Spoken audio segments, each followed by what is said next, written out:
Bahujan Samaj party की जो उत्तर प्रदेश में मौजूदा हालत है उसको देखकर बसपा सुप्रीमो मायावती पूरी तरह से हैरान है। इसका एक बड़ा कारण यह है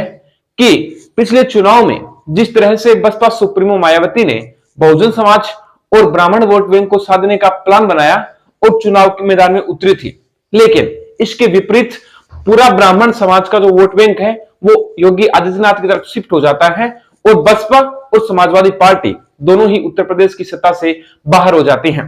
इसका एक बड़ा कारण यह था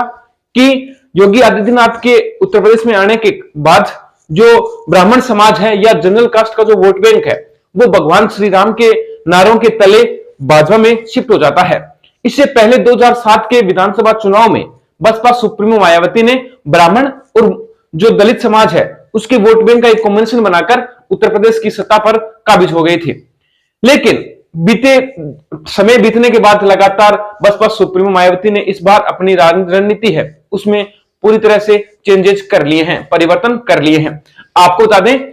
जो पिछले चुनाव की हार है उसे सबक लेते हुए बसपा सुप्रीमो मायावती ने इस बार जो काशीराम जी की रणनीति रही थी, पहले दलित, मुस्लिम और वंचित वर्ग को साथ लेकर ही सत्ता पर काबिज हो सकते हैं, उस पर चलने वापस स्टार्ट कर दिया है। इसका हमें सबसे बड़ा उदाहरण मिलता है कि जो लगातार वह नेता, मुस्लिम समाज के बड़े नेता जो पहले बसपा में थे और बसपा को छोड़कर अन्य पार्टियों में शामिल हो गए थे, उनका अब धीरे धीरे बसपा की तरफ झुकाव होता नजर आ रहा है। हम बात करेंगे इमरान मसूद की। इमरान मसूद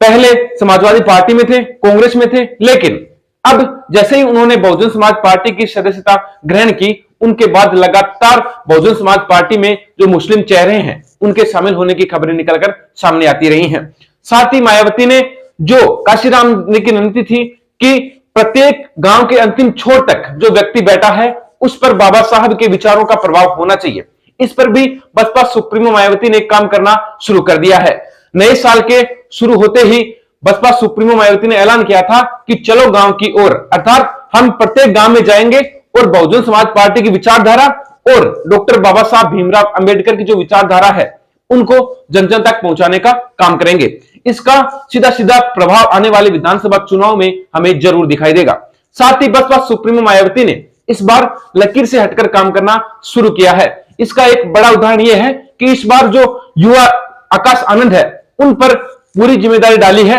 कि आप युवाओं को बहुजन समाज पार्टी की तरफ जोड़ें, ताकि जो युवा वर्ग है वही तो समाज का आईना होता है और वही राजनीति की जो जड़ें हैं उनको हिलाने का मादा रखता है। 2007 के विधानसभा चुनाव में बसपा सुप्रीमो ने ब्राह्मण और दलित वोट बैंक है उनको मिलाकर सत्ता पर काबिज हुई थी, लेकिन बीते समय के बाद जो ब्राह्मण वोट बैंक है वो धीरे धीरे जो भारतीय जनता पार्टी है उनकी तरफ शिफ्ट होता चला गया और मायावती अकेली पड़ गई।